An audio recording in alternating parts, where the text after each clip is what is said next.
सतनाम वाहिगुरु साहिब जीओ।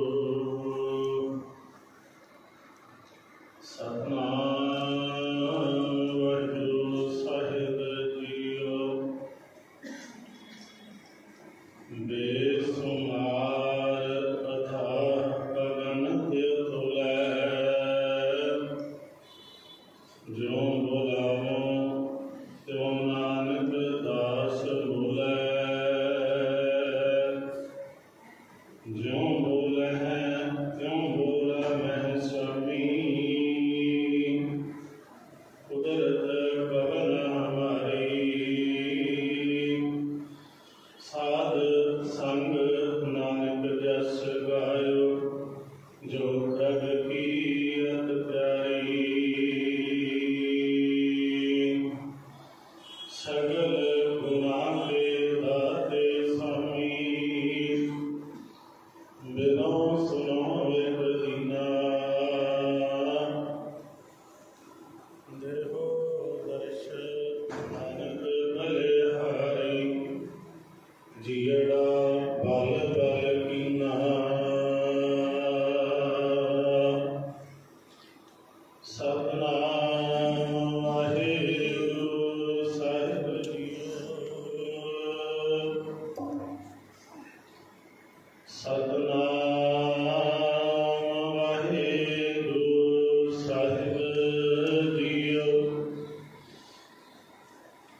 सतनाम वाहिगुरु साहिब जीओ। गावे को ताण होवे किसे ताण, गावे को दात जाने निशान। गावे को ताण होवे किसे ताण, गावे को दात जाने निशान। गावे को गुण वडियाइयां चार, गावे को विद्या विखम विचार। गावे को साज करे तन खेर, गावे को जी लै फिर देर। गावे को जापै दिसै दूर, गावे को वेखै हादराह दूर। कथना कथी नाया में तोट, कथ कथ कथी कोटि कोट कोट। देंदा दे लैंदे थक पाहे, जुगां जुगंतर खाही खाहे। हुक्मे हुक्म चलाए राह, नानक बिरसै वे परवार। हुक्मे हुक्म चलाए राह, नानक बिरसै वे परवार। वाहिगुरु जी का खालसा, वाहिगुरु जी की फतेह। परम ਅਤੇ ਸਨਮਾਨਯੋਗ जुग जुग अटल, चरण छतर तख्त दे मालक, हाजरा हजूर जाह राज होर सर्व कला भरपूर। धन धन श्री गुरु ग्रंथ साहिब जी दी पावन पवित्र मुबारक गोद अंदर जुड़ बैठे सत संगी प्यारे हो, वड भागी हो जो सत संगत दियां अमोलक घड़ियां प्राप्त हुईयां हन। गुरु कृपा द्वारा ये जो संध्या वेले दे दीवान सजदे हन, ये सब कृपालता सतगुरु श्री गुरु नानक साहिब पातशाह महाराज जी की कृपालता दे सदका ही है जो कुछ घड़ियां आपां सिमरन की हाजरी भरन का मौका मिलता है। सो जदों भी सिमरन चलता है सारी रसना पवित्र करया करो, क्योंकि 24 घंटिया के विचों एक ये संध्या का ही वक्त है जदों असीं संगति रूप दे विच सिमरन उच्चारण करते हैं। भावें कि सुनने को बहुत कुछ मिल रहा है, कई लोग इससे तर्क भी कर रहे हैं, इन्होंने वखरा एक तरीका फड़ लिया है। ये चीज़ां शहरों के विच चलदियां हैं, कई तरीकों के सुनने वास्ते जिहड़े ने बोल मिल रहे हैं, पर जिन्हां मेरे वीरां ने प्रबंधकां ने यह उद्यम करिया सी, उन्होंने गुरु की हजूरी में लफ्ज वरते सन कि जदों असीं प्रक्रिया आरंभ करनी है औकड़ा बहुत होणगियां। वेखो लोगों ने कई प्रकार के बोल भी सहने पैणगे, कई तरीके दे लोग तर्क भी करने ने, और आपां गुरु की कृपा के नाल जितना भी समा सानूं गुरु ने बख्शिया आपां निरंतर ये हाजरियां भरनियां हन। सो सतगुरु पातशाह जी की कृपालता ही है, साढ़े ये बड़े भाग हैं जो सानूं इस समा मिलिया है। जपजी साहब की आरंभता तो लैके लड़ीवार जो विचारां आपां आरंभ कीतियां सन, कल दे दीवान दे विच आपां दूजी पौड़ी दे पावन अर्थां नूं व्याख्या सहित संपूर्ण कर लिया सी। सो जिहड़ियां ये पहली तो लैके दूजी तीजी पौड़ी तक है, इन्हां दे विच एक समानार्थक विचार है। इन्हां पौड़ियां दी विचार भी आपां इंज आ सकदे हां, थोड़ी विखम है, डूंगी है, औखी है, जिसनूं बयान करके भी एक वक्ते एक प्रचारक नूं इंज भासदा है कि शायद जिहड़ा कुछ बयान कर दिता है इस तो अगे भी बहुत कुछ है।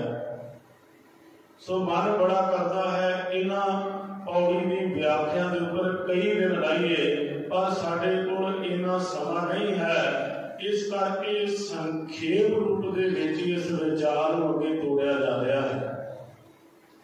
फिर भी यतन करांगे जितना गुरु बाबे दे इन्हां वचनां नूं खोलण दा सानूं समा मिलिया, आपां गुरु कृपा दे द्वारा सतगुरु पातशाह जी की बाणी के भाव अर्थां नूं विचारांगे। सो आओ रसना पवित्र करदिया गुरु बख्शी फतेह प्रवान करो जी। इक्के बार कहण ते आखिए वाहिगुरु जी का खालसा वाहिगुरु जी की फतेह। अज की पौड़ी की विचार आरंभ करने तो पहला आपां पिछली दूजी पौड़ी दी अखीरली दो पंक्तियां नाल जोड़ लेने आ, क्योंकि कल भी अर्ज की सी जपजी साहब की जिहड़ी व्याख्या है, पहली पौड़ी दे विच जिहड़ा वर्णन कीता है, जिस पौड़ी दे विच सवाल कीते गए हैं, अगलेरी पौड़ी दे विच उन्हां सवालां दा उन्हां जिहड़े मुश्किलां हन उन्हां दा हल दस्या है। कई दिन हो गए ने आपां इस शब्द पर विचार चल रही है, हुक्म अंदर सब को बाहर हुक्म ना कोए, नानक हुक्म है जे बुझै ता हुमै कह ना कोए। सतगुरु कृपालता करते ने सारा कुछ हुक्म के अंदर ही वरत रहा है, ते जेड़ा कोई इस हुक्म नूं जान लेंदा है, परमात्मा की दैवी जो आज्ञा है, परमात्मा के जो नियम बनाए ने, जेड़ा इन्हां नूं समझ लेंदा है, उस दे विचों मैं मेरी दा भाव चढ़िया जाता है। सो असल दे विच हुक्म शब्द की व्याख्या गुरबाणी विच बहुत है। देखो परमात्मा का नाम भी, उसके अर्थ भी परमात्मा का हुक्म है, ते जिथे कई थावां ते शब्द आउंदा है, इस शब्द के अर्थ भी परमात्मा का हुक्म है। कल आपां सरवण कीता सी सुखमनी साहिब जी दे विच नाम के अर्थ भी परमात्मा का हुक्म कीते गए ने। जदों असीं पढ़ने हां नाम के धारे सगले जंत, नाम के धारे खंड ब्रह्मंड, नाम के धारे आकाश पताल, इत्थे जिन्नी वारी भी नाम लफ्ज आया है, इस दे शब्द ने, इस दे अर्थ हैं परमात्मा का हुक्म। सतगुरु कृपालता करते हैं, परमात्मा का हुक्म जिहड़ा है, जदों कोई इसनूं जान लैंदा है ते उसकी जिहड़ी अवस्था बनती है, उसका जिक्र अगलेरी पौड़ी दे विच दिता है।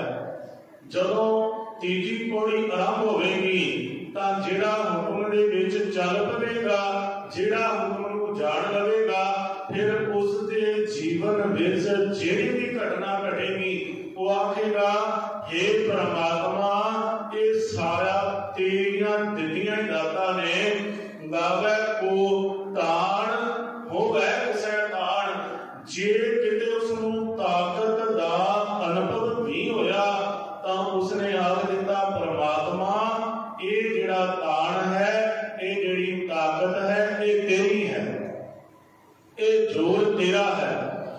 हुक्म असल दे विच मैं फिर थोड़ा पिछां चलिया जावां। हुक्म के उपर सानू कई दिन हो गए विचारा करदे आ, पर जदों भी इस विचार नूं आरंभ करीदा है, ऐसा अनुभव होता है शायद इस तो भी अगाह गुरबाणी विच सतगुरु ने दस्सिया है। वेखो कल आपां ये विचारा सरवण कीतियां सन कि एक मनुख का जन्म लेना, एक बच्चे का मां के गर्भ के विच आउणा भी तां परमात्मा का हुक्म ही है।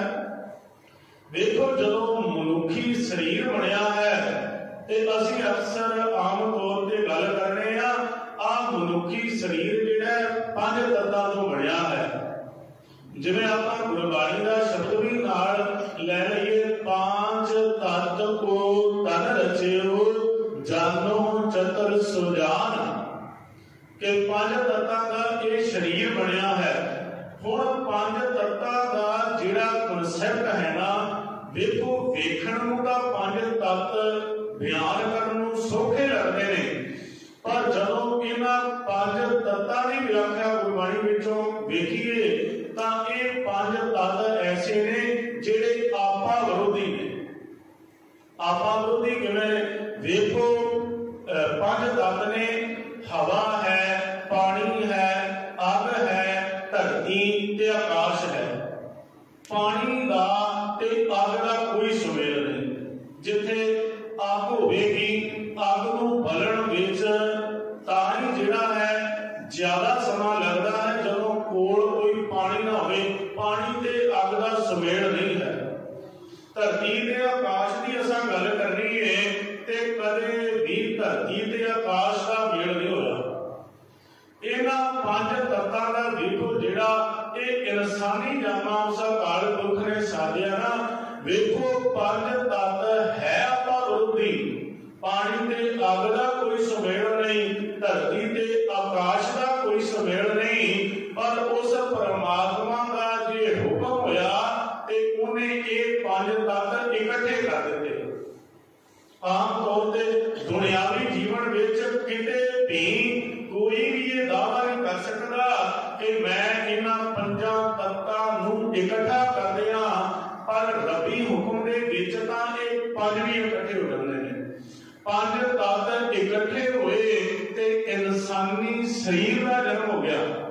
देखो जिस दिन इंसानी शरीर की मौत होती है उस दिन भी पहला पंज तत्त अलहदा होते हैं ते फिर इंसानी शरीर के श्वास पूरे हो जाते हैं।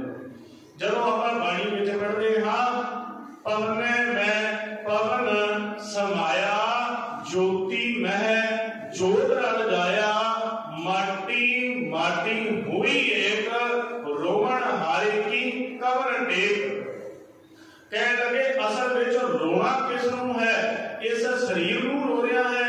ये तां मिट्टी जिहड़ी सी मिट्टी विच जाल रही है, पानी जिहड़ा सी पानी विच चला गया है, ते हवा जिहड़ी है हवा विच फैल रही है। इन्हां विचों मौत तां किसी दी भी नहीं होई। ਜਿਹੜੇ पंज तत्त सन पहला इकट्ठे हुए सन, हुण वो पंज तत्त फिर इस ब्रह्मंड के पसारे विच मिल गए। कौन मुआ रे कौन मुआ? मरिया की है? कुछ भी तो नहीं मरिया। ना तो मिट्टी मरी है, ना ही अग मरी है, ना हवा मरी है, ना पानी मरिया है। जिदन ये इंसानी शरीर नूं अग ने साड़िया तां ज्योति में जोत रला जाया। ये अंदरली जोत उस अकाल पुरख में समा गई है ते पंज तत्त जिहड़े ने ब्रह्मांड में चले गए हैं। कौन मुआ रे कौन मुआ? ब्रह्म ज्ञानी मिल करो विचारा। ये तो चलत पिया कह लगे विचार करो, ये तो अगे चलिया गया है ते पंज तत्त इस सारे पसारे में फैल गए। हुण असल दे विच परमात्मा का हुक्म वेखो, इन्हां आपा विरोधी जिहड़े पंज तत्त ने ना, इन्हां नूं भी इकट्ठे कर दिंदा है। अग ते पानी का कोई सुमेल नहीं है। जिथे अग नूं बुझाउणा होवे पानी की लोड़ पैंदी है। धरती ते आकाश का कदे मेल नहीं हो सकिया, पर इस इंसानी बॉडी विच, इस इंसानी शरीर विच इकट्ठे किवें कर दिते? ये सब रबी खेड़ है। गुरबाणी का शब्द आप समझने वास्ते नाल ले लेना है, क्योंकि सारियां ही विचारां यतन करना है कि धन श्री गुरु ग्रंथ साहिब विचों कीतियां जाण। जदों असीं वचन पढ़ने आ, ईंधन ते वैसंतर भाग है। ईंधन की है? बालन। कभी देखिया तुसां ने कि अग जिहड़ी है बालन तो किनारा कर रही होवे? कदे भी नहीं। तेल पिया, तेल की है? फ्यूल, ईंधन ही है। ते अग जिहड़ी है कदे तेल तो भाजा भी तेल डोल देवो, एक चिंगारी छड्डण दी लोड़ है, उसे वेले भागड़ बाल उठदे ने। पर रबी खेड़ वेखो, उस परमात्मा की खेड़ इहो जी है, उन्हें जिहड़ी अग पैदा कीती है ना, ये ईंधन रूपी शरीर तो भज रही है, इहनूं साड़ नहीं रही। मां के गर्भ विच एक निक्का जिहा सूक्ष्म सैल जिहड़ा है वो की है? ईंधन। मां के गर्भ की अग की है? वो जठर अग्नि है। वो सारा कुछ साड़ी जा रही है, भोजन नूं ऊर्जा गाली जा रही है, पर एक कोमल सैल जिहड़ा उसनूं कुछ नहीं हो गया। एक ही खेड़ बरत रही है, सारा कुछ उस रबी पसारे का हुक्म चल रहा है। ईंधन ते वैसंतर तक है, माटी को जल दह दिसता है। हुण मिट्टी ते पानी का जिहड़ा सुमेल, हुण किते आप जी ने देखिया मिट्टी जिहड़ी है पानी का त्याग कर देवी, माटी को जल दह दिस त्याग है। असल विच पानी का जिहड़ा मिट्टी नूं गाल दिंदा है, पर इत्थे मिट्टी जिहड़ी है माटी को जल दह दिस त्याग है। मिट्टी नूं पानी गाल नहीं रहा। किवें नहीं गाल रहा? तुसीं एक घंटा, 2 घंटा, 4 घंटे पानी में हाथ पा लो। जिहड़ियां बीबियां रसोई विच बर्तन मांजदियां ने, जे वो सारा दिन बर्तन मांजणगे, असीं सेवा करन चले जाइए, 4 घंटे बर्तनां दी सेवा मिल जावे तां साडीआं ਉਂਗਲੀਆਂ ਦੇ ਕੋਟੇ इकट्ठे हो जाते हैं। आ जिहड़ा मास है, आ सकेने आ इकट्ठी हो जाएगी। कई बार ते इकट्ठी होकर ना उतरन लग पैंदी है, क्योंकि पानी दे विच जिहड़ा गुण है ना, पानी विच गुण है गालण दा। पानी हर एक शहर गाल देगा। वेखो लोहा गाल देता है, लकड़ गाल देता है, सोना गाल देता है, इथों तक पत्थरों तक भी पानी गाल देता है। पानी विच गालण दा गुण है, पानी इस शरीर नूं बॉडी नूं गाल देता है। 4 घंटे हथ पा लो, 6 घंटे 10 घंटे से इन्हां हत्थां दा मास उतरन लग पएगा। पर जदों रबी खेड़ वरतदी है इत्थे पानी जिहड़ा मिट्टी नूं नहीं गालदा। मिट्टी कौन है? मां दे गर्भ विच पालिया बच्चा ते चफेरे गर्भ विच पानी है। देखो पानी हर एक शह दा की समर्था रखदा है, पर मां दे गर्भ विच जिहड़ा उहने ठीक पाया ना इहनूं 9 महीने तक कुछ नहीं हुंदा। आखो सतनाम। हुण आपां गुरबाणी दे शब्दां दी जदों पकड़ विच जाने आ, पातशाह कृपालता कर रहे ने ईंधन ते वै संतर भागै माटी को जल दे दृश त्यागै। देखो मिट्टी ते पानी का उसने सुमेल कर दिता है, इत्थे पानी कुछ नहीं कर रहा मिट्टी नूं। ये सारी खेड़ किस तो आ रही है? ये उस परमात्मा का हुक्म बरत रहा है।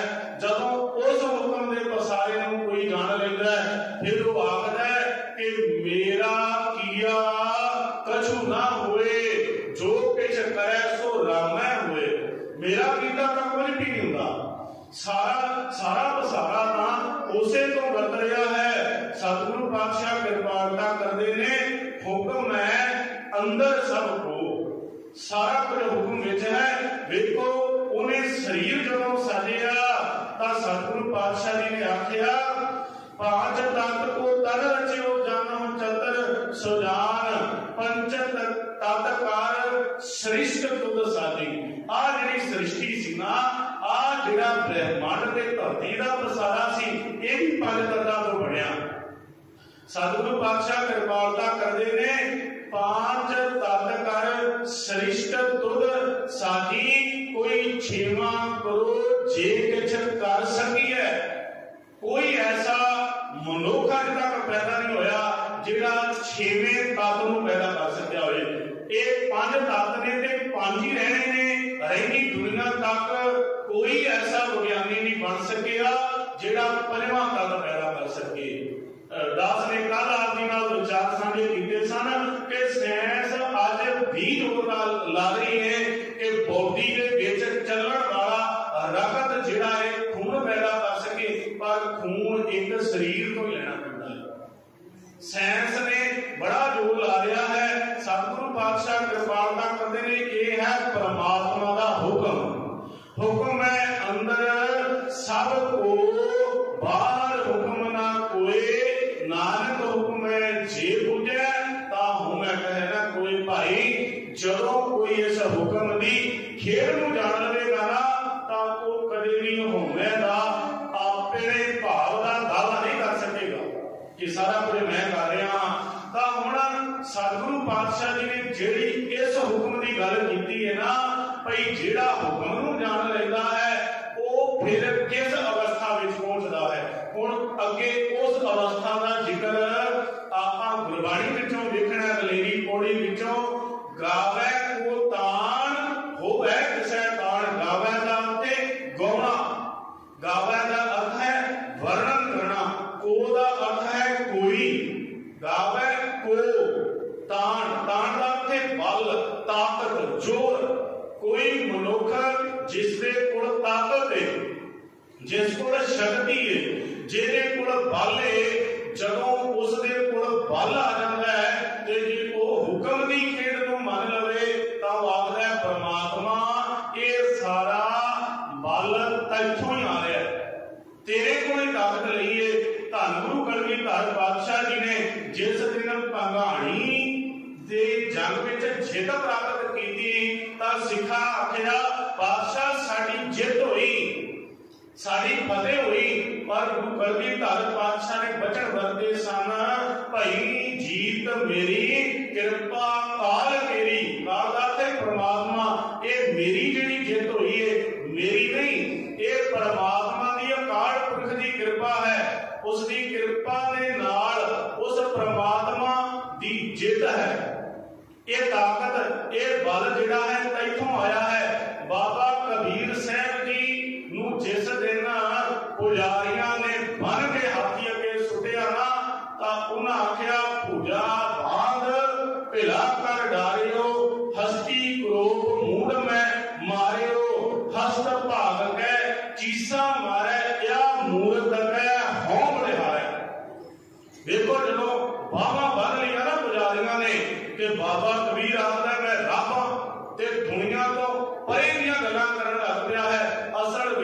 समस्या भी अज के समाज में ही है। तुसी उन्नी देर तक समाज में प्रमाण रहते हो जिन्नी देर तक धड़ेबंदी की गल करोगे। बाबे कबीर ने आख्या सी कि मैं धड़ेबंदी के नाल चलना शुरू नहीं किया, मैं इन्हां जे मार्ग कबीर जे मार्ग पंडित गए पातशाह परी बहीर जिस मार्ग वाल पांदे जाते सन, पंडित आखते सन इधर तुरो, पिछे लोकी बहीरा घट के तुर पैंदे सन। अज डेराबाद भी पंजाब विच ताई प्रफुल्लत होया क्योंकि जिथे लोग जाते ने असां भी मन लिया कि उत्थे आ होवेगा, उत्थे पुत्र मिलते ने, उत्थे जहाज चढ़ाया पुत्र विदेश साडा घर दा जी विदेश चलिया जांदा। बड़ियां थावां ने पंजाब विच किते जहाज चढ़ाए जा रहे ने, किते धागे चढ़ाए जा रहे ने, किते कुछ चढ़ाया जा रहा है, किते कोई कुछ धागे देई जा रहा है। पर असल दे विच ये सारा कुछ भीड़ दे विच सुमेल है। असीं भीड़ वाले पासे चलदे हां ते बाबा कबीर आंदा भी मैं भीड़ विच नहीं सच लिया। जे मार्ग पंडित गए पातशाह परी बहीर एक अवकट घाटी राम की ते चढ़ रहे हो कबीर, मैं तां अवकट घाटी ते चढ़ गया। जेड़ा काल पुरखे मैं उस नूं मन्निया है, मैं इन्हां लोकां दीयां गल्लां विच नहीं आया। हुण असल दे विच उन्हां लोकां ने आखिया असीं समाज विच रह के समाज वाली गल करांगे तां समाज नूं परवाने।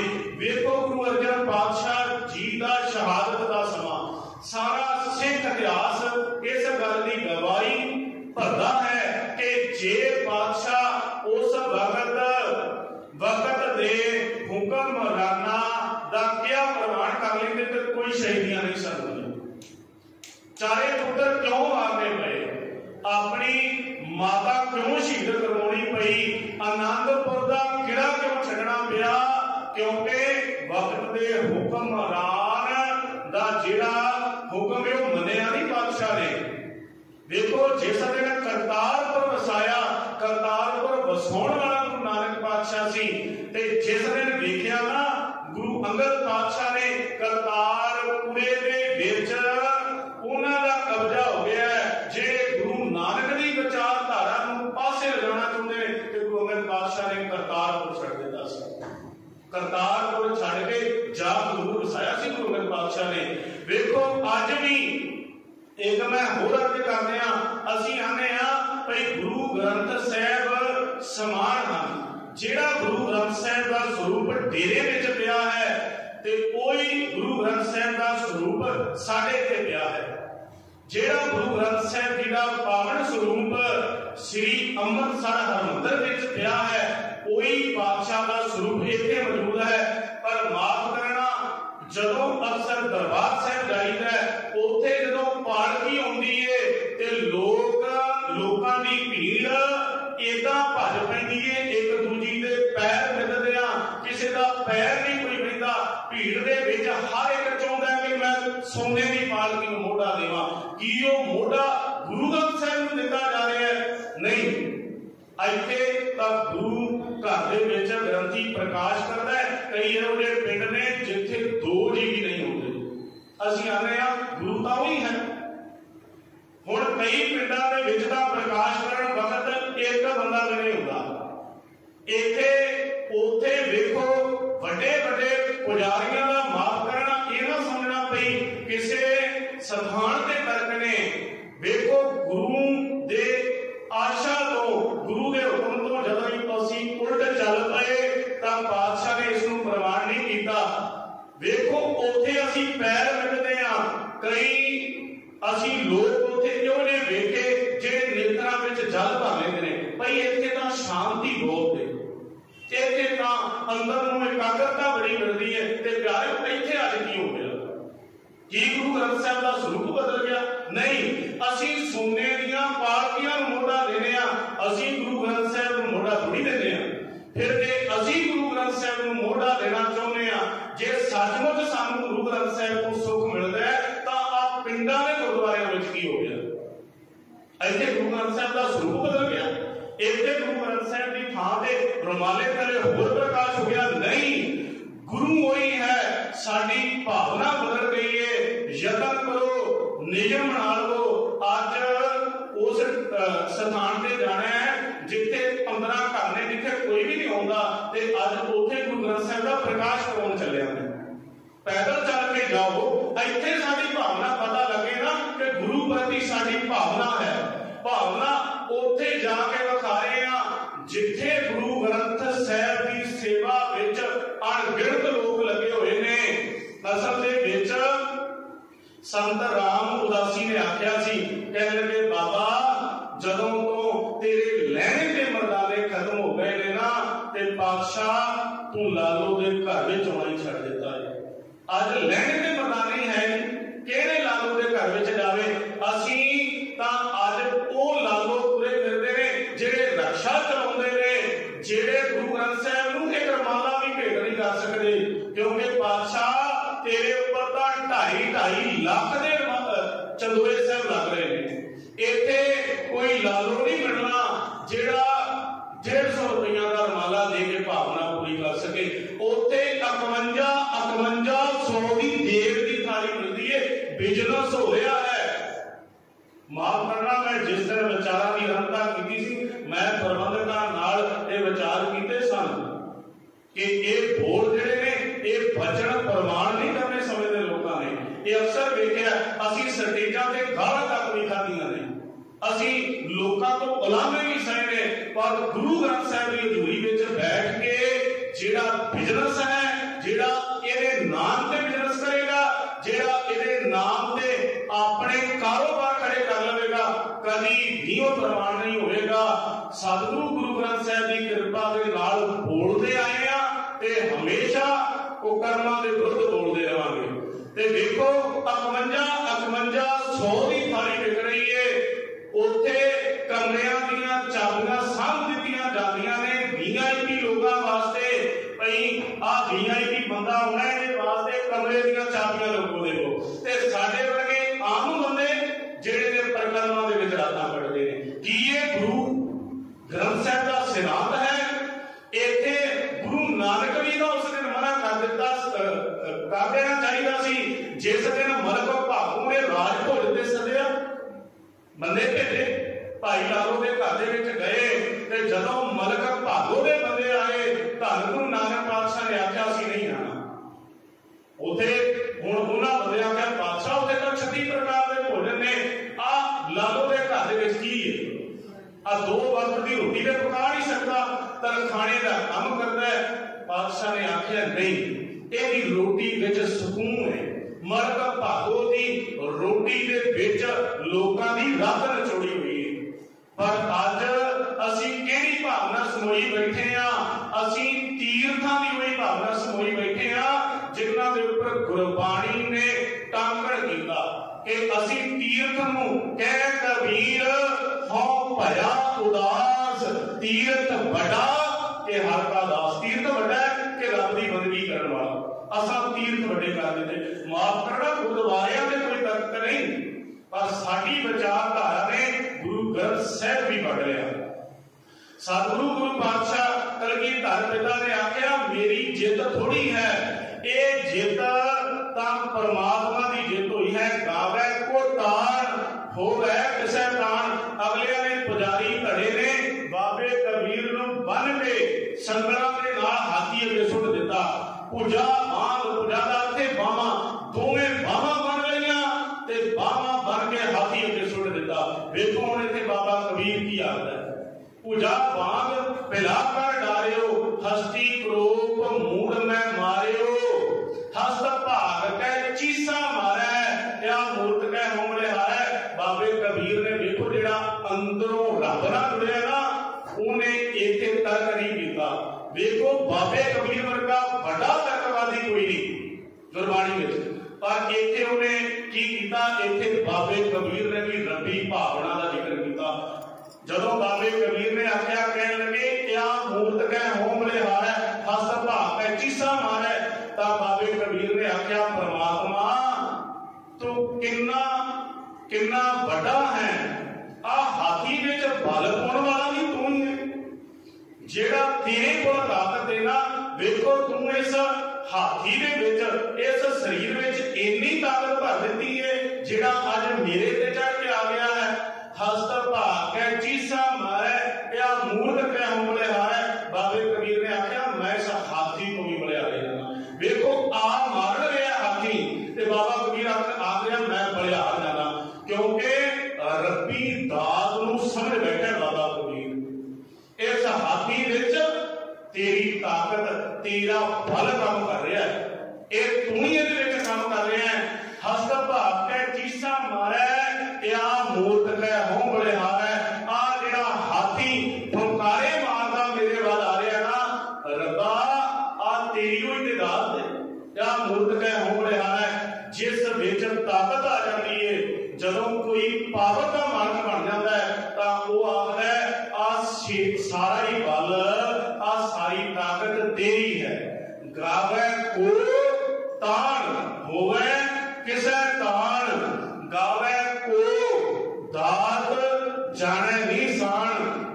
निशान का अर्थ देखो आप उस दिन अर्थ किए सन, 5 अर्थ भाई कान सिंह नाभा जी ने किए सन। उन्होंने आख्या सी राहदारी, उन्होंने आख्या सी निशान का अर्थ है चिन्ह, उन्होंने आख्या सी निशान का अर्थ है सिग्नेचर, निशान का अर्थ है परमात्मा का हुक्म। पर इत्थे जिहड़ा निशान शब्द आया ना, इसका अर्थ है चिन्ह। गावे को दात तते नूं स्याही है, गावे को दात जाने निशान। जिस दे कोल कोई दात आ जाती है ना, वो आखदा परमात्मा ये दात तेरी निशानी है। देखो असी जदों आम तौर पर कोई घर में शहर आया ये तो असी आखने ये तेरी दात है, पर असल में जदों ते खुशियां का माहौल होवे उदों तो असी दात नूं मन लैने आ कि रब्बी दात है। जिस दिन दुख आउंदा उस दिन आख दिंदे आ ये रब दी कृपा है। हुण सतगुरु पातशाह जी की बाणी आंदी है भाई सारा प्रोजेक्ट चकना पवेगा, एक नहीं। जे रब्बी हुक्म मनना है ना, सारे की सारी किट चकनी पेगी, सारा प्रोजेक्ट इकट्ठा ही चुकना पवेगा। ये नहीं भाई सुख का गला चक लिया तो जिस दिन दुख आया उस दिन कोई दात आखेगा पुत्र पैदा होया अज रब्बी दात है। जिस दिन पुत्र चढ़ाई किया कोई आख देगा आ रब्बी दात सी, आ रब्बी हुक्म है, कोई नहीं आंदा।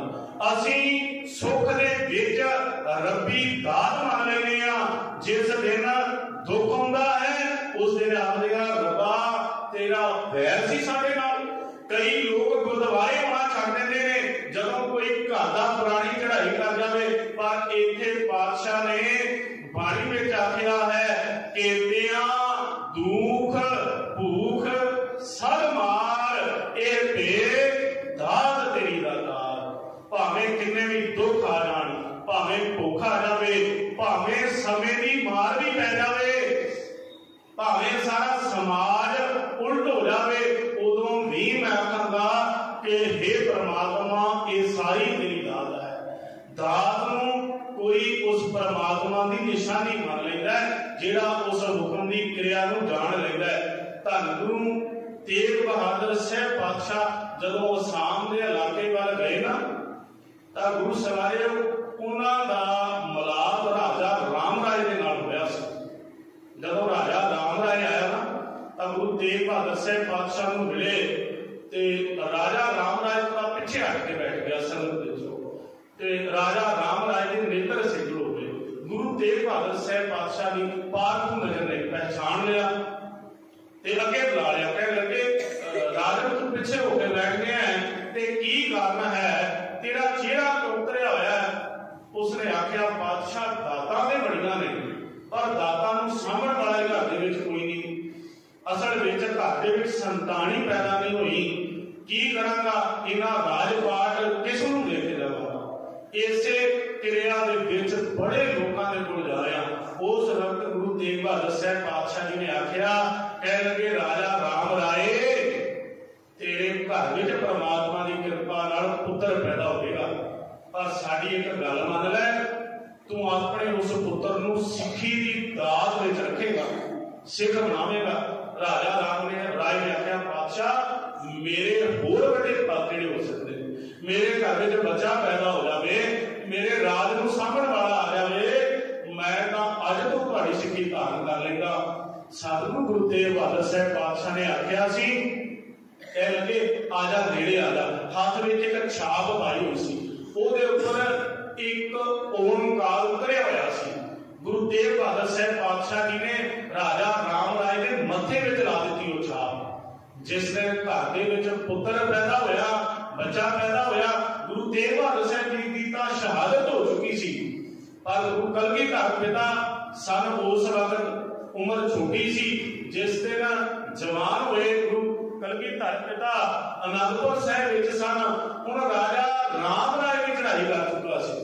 ਉਹਦੇ घर ਦੇ ਵਿੱਚ ਪੁੱਤਰ ਪੈਦਾ ਹੋ ਗਿਆ ਤੇ ਉਹਦੇ ਮੱਥੇ ਦੇ ਵਿੱਚ ਇੱਕ ਓੰਕਾਰ ਦਾ ਚਿੰਨ੍ਹ ਉਤਰਿਆ ਹੋਇਆ ਸੀ, ਆਪੋ ਸਤਨਾਮ ਸ੍ਰੀ। ਹੁਣ ਉਹਦੇ ਪੁੱਤਰ ਦੇ ਮੱਥੇ ਵਿੱਚ ਚਿੰਨ੍ਹ ਹੈ। ਉਹ ਬੱਚਾ 14-15 ਸਾਲਾਂ ਦਾ ਹੋਇਆ। ਇੱਕ ਦਿਨ ਕੇਸਾਂ ਵਿੱਚ ਕੰਘਾ ਕਰ ਰਿਹਾ ਸੀ ਤੇ ਹੱਥ ਦੇ ਨਾਲ ਜਦੋਂ ਐਦਾਂ ਹੱਥ ਫੇਰਿਆ ਤੇ ਉਹ ਜਿਹੜਾ ਕਾਲੇ ਰੰਗ ਦਾ चिन्ह भरिया होया सी। मां नूं पुछ लिया, कहने लगा मां मैं रोज सोचना भई आ मेरे सिर विच की है, आ किसी होर दे सिर विच ते नहीं है, ये मेरे सिर विच की है। उस दिन मां ने आख्या सी, कहने लगे पुत्र साडे घर दे विच बच्चा पैदा नहीं सी हुंदा। एक दिन गुरु तेग बहादुर साहब पातशाह नूं मिले सन, उन्होंने वचन कीते सन, आ उन्होंने वचना दा प्रताप है, आ छाप दा चिन्ह नहीं है, ये गुरु तेग बहादुर साहब की दात है, ये एक ओंकार है। उस वक्त बड़ा खुश होया। मां मैं गुरु तेग बहादुर साहब की कृपा नाल प्रगट होया। मां ने आख्या हां ते आपां मिलन चलिए। उस वक्त ये राजा राम राय का पुत्र सी मेदनी प्रकाश, जिन्हें दिन जाके गुरु कलगीधर पिता ने दीदार कीते। उसने फिर कई मोहरा रख के 5 कड़ा शास्त्र भेंट किया गुरु कलगीधर पिता नूं ते प्रसादी हाथी भी इस राजा मेदनी प्रकाश ने जिहड़ा सी भेंट किया सी गुरु कलगीधर पिता ने। तां उस वक्त गुरु कलगीधर पिता के दरबार विच जदों गए, रानी ने आख्या पातशाह आप जी की कृपा दे नाल, आप जी के पिता जी की कृपा दे नाल मेरे घर विच पुत्र पैदा होया। राजा मेदनी प्रकाश ने नमस्कार कीती ते आख्या गुरु कलगीधर पातशाह जीओ आ शरीर तुहाडी दात जे, अमानत जे अज तो तुहाडी, मैनूं जेड़ा भी हुक्म करोगे मैं आप जी दा हुक्म सिर मथे प्रवान कर लवांगा। असीं जिन्नियां भी दातां हन घर विच पुत्र दा पैदा होना इकल्ला सुख उसकी दात नहीं जिंदा। जेकर दुख आ जाण कदी भी जिंदगी विच डोलना नहीं। जिन्हां कोल कोई दात आ जाती है असल विच दात चेते रह जाती है, दाता देण वाला विसर जाया करता है। पातशाह ने आख्या दात प्यारी विसरिया दातारा। दातारा जिहड़ा दातार बन के ना दाता देण वाला है, अक्सर लोग विसार देते ने। देखो दात भी चेते रहे ते दाता भी ना भूले। पातशाह कृपालता कर रहे हैं। गावे को दात जाने निशान, जिन्हों रब दात दे देवे वो आखदा परमात्मा ये तेरा चिन्ह है, ये तेरी सौगात है। गावे को गुण वडियाइयां चार, चार लफ्ज गुरबाणी में बहुत बारी आया। इस चार दा अखरी अर्थ गिनती का चार भी है, ते जिहड़ा ये चार शब्द आया इस चार का अर्थ है सुंदर, बहुत सोहना।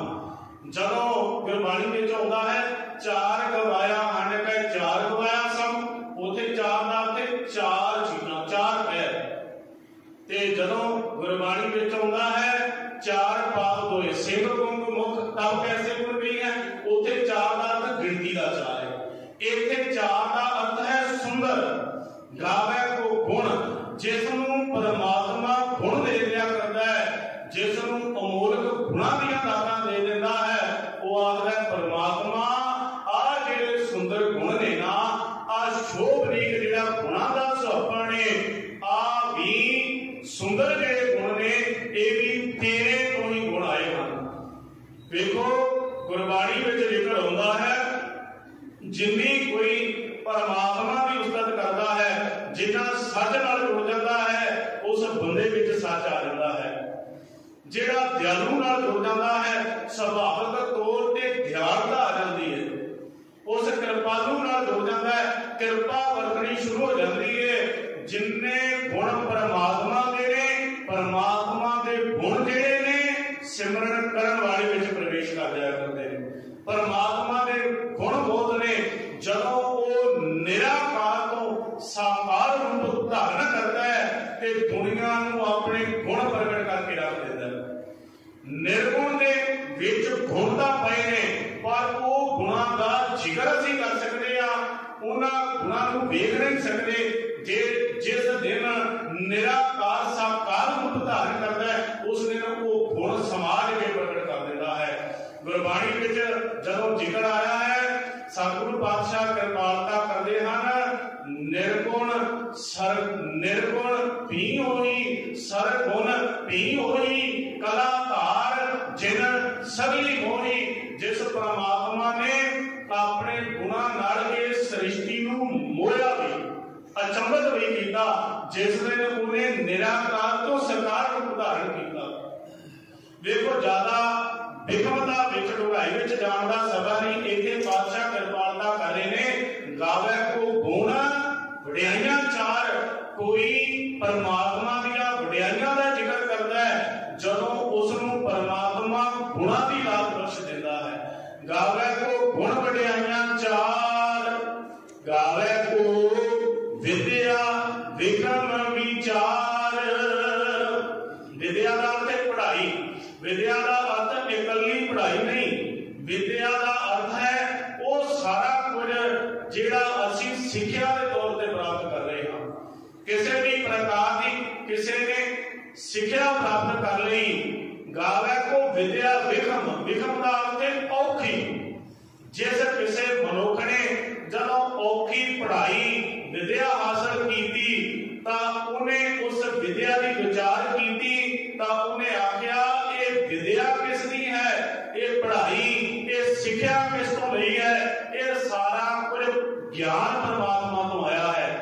4 ਵੇਦ, 6 ਸ਼ਾਸਤਰ, 18 ਪੁਰਾਣ, 27 ਸਮਰਤੀਆਂ, ਇਹ ਸਾਰਾ ਕੁਝ ਕਿੱਥੋਂ ਆਇਆ ਹੈ? ਇਹ ਸਾਰਾ ਕਨਸੈਪਟ ਉਸ ਗਿਆਨ ਰੂਪ ਪਰਮਾਤਮਾ ਤੋਂ ਆਇਆ ਹੈ। ਇਹਨਾਂ 4 ਵੇਦਾਂ ਵਿੱਚ ਕਿਸ ਦਾ ਜ਼ਿਕਰ ਹੈ? ਇਹਨਾਂ ਵਿੱਚ ਕਿਸ ਰੱਬ ਦੀਆਂ ਗੱਲਾਂ ਕੀਤੀਆਂ ਗਈਆਂ ਨੇ? ਗੁਰੂ ਗ੍ਰੰਥ ਸਾਹਿਬ ਵਿੱਚ ਕਿਸ ਪਰਮਾਤਮਾ ਦੀ ਗੱਲ ਕੀਤੀ ਹੈ ਜਿਹੜਾ ਗਿਆਨ ਰੂਪ ਦਾ ਸਮੁੰਦਰ ਹੈ। ਵੇਖੋ, ਜਿੰਨਾ ਕੋਈ ਜਾਣ ਸਕਦਾ ਹੈ ਗਿਆਨ ਨੂੰ, ਉਹਨਾਂ ਕੋਈ ਵਰਣਨ ਕਰ ਦਿੰਦਾ ਹੈ। ਜਿਵੇਂ ਆਪਾਂ ਕੀਏ, 2 ਸ਼ਬਦ ਨੇ, ਇੱਕ ਜਾਣਨਾ ਤੇ ਦੂਜਾ ਮੰਨਣਾ। ਸਮਾਂ ਜਿਹੜਾ ਹੈ ਉਹ ਵੀ ਤਕਰੀਬਨ ਸੰਪੂਰਨ ਹੋ ਚੁੱਕਾ ਹੈ। ਇਸ ਵਿਚਾਰ ਨੂੰ ਵਿਚਾਰੇ ਸੰਕੋਚਣਾ ਪੈਣਾ ਹੈ।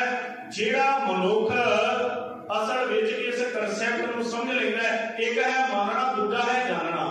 ਅਸੀਂ ਪਰਮਾਤਮਾ ਨੂੰ ਮੰਨ ਸਕਦੇ ਹਾਂ ਪਰ ਜਾਣ ਕਦੇ ਨਹੀਂ ਸਕਦੇ। ਜਾਣ ਵੀ ਸਕਾਂਗੇ ਜਦੋਂ ਉਹ ਹੈ ਹੀ ਨਿਰਾਕਾਰ ਸਰੂਪ, ਉਹ ਸਰੀਰ ਵਿੱਚ ਨਹੀਂ ਹੈ। ਮੂਲ ਮੰਤਰ ਵਿੱਚ ਆਪਾਂ ਉਹਦਾ ਜ਼ਿਕਰ ਪੜ੍ਹ ਕੇ ਆ ਚੁੱਕੇ ਹਾਂ। ਜਿਹੜਾ ਆਕਾਰ ਮੂਰਤ ਹੈ, ਜਿਹੜਾ ਅਜੂਨੀ ਹੈ, ਜਿਹੜਾ ਸਹਿਭੰਗ ਹੈ, ਜਿਹੜਾ ਸਰੀਰ ਰੂਪ ਵਿੱਚ ਹੀ ਨਹੀਂ ਹੈ, ਉਸ ਨੂੰ ਕੌਣ ਜਾਣ ਸਕੇਗਾ? ਫਿਰ ਆਪਾਂ ਕੀ ਕਰ ਸਕਦੇ ਹਾਂ? ਆਪਾਂ ਉਸ ਦਾ ਅਨੁਭਵ ਮੰਨ ਸਕਦੇ ਹਾਂ। ਜਿਵੇਂ ਪਾਤਸ਼ਾਹ ਜੀ ਨੇ ਬਚਨ ਕੀਤੇ ਸਨ, ਤੂੰ ਦਰਿਆਓ ਦਾਨਾ ਬਿਨਾ ਮੈਂ ਮਛਲੀ ਕੈਸੇ ਅੰਤ ਰਹਾ। ਦਾਨਾ ਦਾ ਅਰਥ ਹੈ, ਇੱਥੇ ਦਾਨਾ ਦਾ ਅਰਥ ਹੈ ਸਿਆਣਾ। ਤੂੰ ਦਰਿਆਓ, हे परमात्मा तू समुद्र है, तू दरियाओ दाना बिना, बिना का अर्थ देखने वाला। परमात्मा तू दरिया दे वांगू है, तू समुद्र दे वांगू है, ते तू इस संसार दी क्रियाक्रम नूं वेख भी रहा है, ते तू सियाणा भी है। इत्थे दुनियावी सियाणप तो नहीं है, इस सियाणप दा अर्थ है जिहड़ा सारे ज्ञान दा उत्तम स्वरूप है। सतगुरु पातशाह कृपालता करते हैं, कह लगे एक मछली जिहड़ी है दरिया में हुण रह सकती है, दरिया विचों खुराक लै सकती है, दरिया विचों मछली जिहड़ी है समुद्र विचों जीवन प्राप्त कर सकती है, दरिया दे विच रह सकती है। पर कोई मछली जिहड़ी है समुद्र की डूंघाई माप के नहीं सानूं दस कर सकती भाई जिहड़े दरिया विच मैं ਹੁੰਦਾ ਹੈ। ਇਸੇ ਤਰ੍ਹਾਂ ਅਸੀਂ परमात्मा ਦੇ ਬਣਾਏ ਸੰਸਾਰ ਵਿੱਚ ਰਹਿ ਸਕਦੇ ਹਾਂ, परमात्मा ਦੀਆਂ ਦਾਤਾਂ ਦਾ ਅਨੁਭਵ ਕਰ ਸਕਦੇ ਹਾਂ, ਉਹਦੇ ਗਿਆਨ ਨੂੰ, ਉਹਦੇ ਗੁਣਾਂ ਨੂੰ ਆਪਣੀ ਬੋਲੀ ਵਿੱਚ ਭਰ ਕੇ ਸਿਮਰਨ ਦੇ ਨਾਲ ਅਨੁਭਵ ਕਰ ਸਕਦੇ ਹਾਂ। पर कदे भी उस समुद्र रूपी परमात्मा बारे असी नहीं जान सकते। इसलिए बाबा जी ने बाणी में आख्या, क्या हो कथी कथे कथ देखा, मैं कथ न कथना जाई। मैं बड़ा कथनी करके देख लिया है परमात्मा, तू कथनी विच ही नहीं आउंदा, तेरे गुण बहुते मैं एक ना जानिया। मैं मूर्ख किछ दीजा प्रणवत नानक, सुन मेरे साहिबा डुबदा पत्थर लीजा है परमात्मा, मैनू डुबदे हुए पत्थर नूं बचा लै। इत्थे सतगुरु पातशाह जी ने आख्या, परमात्मा नूं असीं मान ते सकदे हां पर जान उसके बारे नहीं सकते। जिस दिन कोई किसी पढ़ाई नूं प्राप्त कर लैंदा है, इत्थे वेखो बच्चा साडे घर विच बच्चे पढ़दे ने, डिग्रियां प्राप्त करते हैं, किसी ने BA की डिग्री ले ली, किसी ने जिहड़ा है वकालत की LLB की डिग्री ले ली, कोई बच्चा डॉक्टरी की पढ़ाई करता है तो वो डॉक्टरी की पढ़ाई करके ये थोड़ा आखदा है भाई अज मैं प्रिंसीपल नूं जां पढ़ाई कराउण वाले नूं जाके मत्था टेकां। वेखो सरदार साहब दा करदा है ते जदों वो अरदास करदा है तां वो गुरुद्वारे हुंदा है। जो हिंदू है जो मंदिर विच जांदा है ते अरदास करदा है, परमात्मा तेरी कृपा दे नाल मैं अज डॉक्टरी की डिग्री हासिल कर लई, तेरी कृपा नाल अज मैं वकील बन गया। जिसनूं परमात्मा विद्या दे देता है, जिसनूं ज्ञान दे देता है, जिस दिन वो हुक्म दी कार नूं समझ लैंदा है, वो आख देता है गावे को विद्या विघन विचार। इस विघन विचार नूं औखी पढ़ाई नूं जान के कोई परमात्मा दे गुणां दा वर्णन करता है। सतगुरु पातशाह कृपालता करते ने, हुक्म नूं समझण वाला जिंदगी दे विच जिन्नियां भी दातां प्राप्त करता है, जे कोई ताकत वाला हुंदा है, जे कोई बल वाला हुंदा है, जे कोई गुणां वाला हुंदा है, जे कोई ज्ञानवान हुंदा है, तां वो हुक्म नूं जेकर मन्नण वाला बन जावे, वो आखदा है परमात्मा ये सारियां तेरियां दातां हैं। असीं भी सतगुरु पातशाह जी ने इस दिते हुए सिद्धांत नूं जिंदगी विच अपनाईए ते जिन्ना कुछ भी जीवन विच घट रहा है उस हुक्म रूपी अकाल पुरख परमात्मा दे हुक्म नूं मन के उस दियां दित्तियां दातां दा शुकराना करेंगे। अज इन्नियां को बेनतियां प्रवान होईयां बेअंत भुलां गलतियां दी खिमा सतगुरु पातशाह कृपालता करन, सानू सेवा ते सिमरन दियां दातां बख्शिश करन। तां करके सतगुरु पातशाह कृपालता करन, साडे भी लोक परलोक सफले हो जाण, ये लोक सुखी परलोक सुरेले, नानक हर प्रभ आपै मेले। बुलाओ गुरु बख्शी फतेह जी। वाहिगुरू जी का खालसा, वाहिगुरू जी की फतेह।